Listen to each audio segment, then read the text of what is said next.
Gentili amici del Grande Futsal, buon pomeriggio da Gabriele Pappolla e benvenuti al Palapoli, dove seguiremo insieme la sfida tra femminile Molfetta e Lazio, seconda giornata del campionato di Serie A femminile. Spalla alla porta da pivot, lavora bene questo pallone, lo sbaglia il passaggio perché la serve a Cochito, 2 contro 2, Cochito da centrocampo, calcio d'angolo perché Pepe non è perfetta nella deviazione. 11:23 alla fine del primo tempo, c'è buco per Vanessa che se lo prende, calcia, torna in qualche modo. Poi Caputo in rimessa laterale, rischia un po', ancora Horvat, cambia lato dalle parti di Caputo.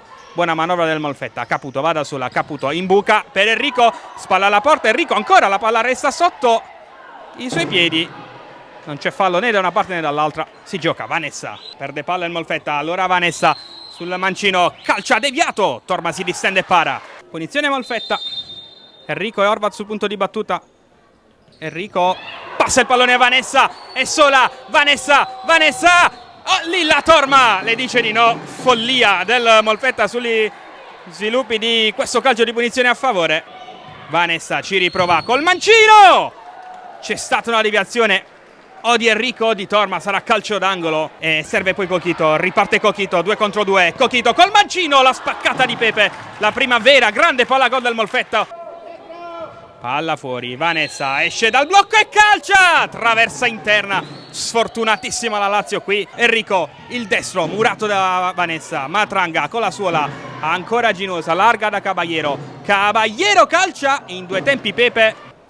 Pasqual si accentra, cambia banda, Vanessa in buca, fermata da Ginosa, si resta lì, allora Siclari col destro, Torma smanaccia e poi blocca. 3 contro 2 del Molfetta, Enrico, il destro murato, arriva Horvat, la palla resta lì per Cochito, che porta avanti il Molfetta, dopo 4 minuti e 22 secondi, si presenta così al pubblico del Palapoli, Cochito, 1-0, Siclari, scucchiaia, Pasquale al volo, tocca Enrico, calcio d'angolo, brivido per il Molfetta.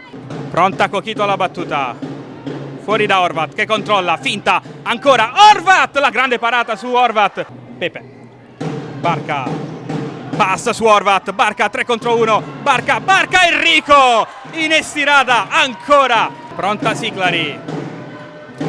Fuori, Barca, il destro, Torma, poi la palla resta lì, il Molfetta con un po' di fortuna si salva, in buca Vanessa, arriva il pareggio di Siclari sul secondo palo, 1-1, finisce al Palapoli e 1-1 fra femminile Molfetta e Lazio.